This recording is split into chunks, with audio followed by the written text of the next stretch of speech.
In the bustling heart of Lagos, where dreams rose with the heat waves and fell with the dust of evening hustle, lived Madame Ebel, an elderly billionaire's mother with a heart as vast as her mansion and a soul that had tasted both riches and raw sorrow. Her son, Chaik, a strikingly handsome man in his early 30s, had taken over the family empire after his father's death, and though his financial portfolio bloomed, his heart remained a dry, guarded garden.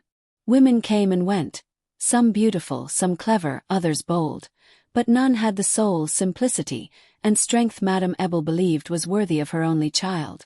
Tired of the gold diggers and society women with diamond-dusted tongues, Madame Ebel devised an outrageous plan, one that would humble her own pride.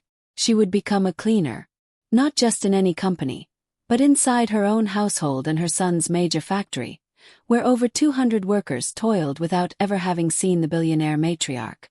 With the help of a trusted confidant, she dressed in faded Ankara, tied a headscarf low over her forehead, and stepped into the world beneath her ivory tower. She was no longer Madame Ebel the Queen Mother. She was simply Maman Kechi, an old cleaner with crooked hands and stories in her eyes. On her first day, she mopped the marble floors of the factory lobby while executives walked past her like a breeze that didn't care. Nobody noticed her. Nobody greeted her. Nobody except for a soft-spoken young woman named Eduora, a slim, dark-skinned girl with wide eyes, a fraying uniform, and the kind of humility that made even silence bow. Eduora, an orphan, had worked as a packager for the past 3 years, always the first to arrive and last to leave. She earned just enough to keep her younger siblings in school, and despite her hardships, she carried kindness like a birthmark. That first morning, Eduora saw Maman Kechi struggling to lift a full bucket and rushed to help. "Mama, let me do it," she said softly. No one had ever called Madame Ebel Mama like that in years, not even her son. In that moment, something stirred inside her, like a mother's instinct finally awakened. Over the weeks that followed, the old woman watched Eduora like a hawk masked in wrinkles. She watched how Eduora would share her meager lunch with the security guards, how she bandaged a colleague's injured hand using her own scarf, how she never flirted with supervisors or gossiped about others to get ahead. She was poor but proud, soft-spoken yet strong. Meanwhile, her son Chaik had been busy trying to escape another failed engagement. Society women only loved his money, not his soul. He returned home each evening to find his mother oddly cheerful, humming folk tunes from her youth, her hands smelling faintly of disinfectant. He didn't notice the changes, how her back ached more, how she wore simple clothes now, how she asked pointed questions like, "Do you ever speak to the factory girls?" Not just the managers. One day Madame Ebel staged a plan. She pretended to faint in the middle of the loading bay where Eduora worked. Several workers stood frozen, afraid or too busy to act. But Eduora rushed forward, placed a sweater beneath her head, and stayed beside her until the ambulance came. When the paramedics offered to take her away, Madame Ebel grabbed Eduora's hand and refused to let go. Later that night, Ebel summoned Chaik to her room. For the first time, she spoke not as a billionaire's mother, but as a woman who had walked among the forgotten. "There is a girl," she said, her voice thick with tears. "She is not like the others. She has never worn diamonds, but her soul shines brighter than gold. I found her not in ballrooms or parties, but beside a mop bucket." Chaik laughed at first, brushing it off. "Mama, what are you talking about?" But Ebel insisted. And when Chaik finally met Eduora under the ruse of inspecting factory operations, something shifted in him too. Not just attraction but a silent admiration. She didn't care who he was. She didn't even look him in the eye long enough to pretend she wanted something. The game had begun, but it wasn't a game anymore. What started as a test by a cunning mother was slowly blooming into something no one had expected, not even fate itself.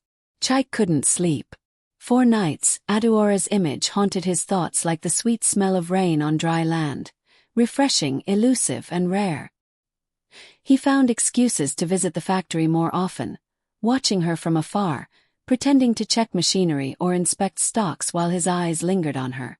She, however, remained unaware of the storm she stirred within the billionaire's guarded soul. Eudora was too consumed with reality. Her siblings' tuition, the cracked ceiling of their rented room, her worn-out shoes. She couldn't afford dreams, let alone the luxury of a romance. Meanwhile, Madame Ebel, now back to her glamorous self after retiring her cleaner disguise, orchestrated more meetings, secretly planting Chaik and Eudora in the same spaces. She made sure Eudora was transferred to head quality control for a new product line, which meant direct contact with upper management, especially the CEO. At first, Eudora was terrified. But Chaik, trying hard to appear normal, treated her with unexpected softness. He listened when she spoke. He asked her opinion. He laughed at her awkward jokes. She noticed how he never bragged, how he walked behind his team rather than ahead of them. Slowly, her heart began to thaw. One evening, he offered to drop her home after a late shift. She hesitated, but the rain outside was unforgiving, and her broken umbrella had long given up. In the car, silence wrapped them like a blanket, heavy and comforting. Chaik, trying to be bold, said softly, "You remind me of someone I never met. The woman I always wished to love." Eudora blushed, unsure of how to respond. But fate was already dancing. Over the weeks, their relationship blossomed, not in grand dates or expensive gifts, but in shared stories, late-night texts, surprise visits with lunchboxes, and long walks after work. But with love comes storm. Word spread like wildfire. The CEO is dating a factory girl. The upper class sneered, jealous managers whispered, and Eudora was accused of manipulating Chaik for wealth. Rumors broke her spirit. One day, humiliated by the gossip, she resigned quietly and vanished without a word. Chaik was devastated. He searched everywhere, but she had changed her number, moved homes, and left no trace. Madame Ebel, furious, summoned a press conference and revealed everything: the disguise, the test, the truth about Eudora's character. She held up Eudora's resignation letter and said with fire in her eyes, "If this is the world my son must marry into, then the world must first learn the meaning of worth." The news trended across Nigeria. Sympathy flooded in. But still, no sign of Eudora. Weeks turned into a month. Then one evening, while Chaik was speaking at a community outreach event in a remote village, he spotted a familiar scarf in the crowd. His heart raced. It was her. Eudora had been volunteering at a local school, hiding from the noise of Lagos. When she saw him, her eyes filled with tears. He didn't wait. He walked straight up, knelt in the mud before everyone and said, "I searched the world, but my mother found you in a mop bucket. That's the only proof I need. Will you be my wife?" She tried to speak, but sobs betrayed her voice. She nodded. The crowd erupted. Months later, they married in a quiet village ceremony, away from cameras, with Madame Ebel holding both their hands as they said their vows. And as they kissed under the old baobab tree, the wind whispered a blessing only folktales understand. That love, true love, doesn't shine in gold but grows in the places you least expect, like a rose blooming in the hands of a cleaner who was once a queen.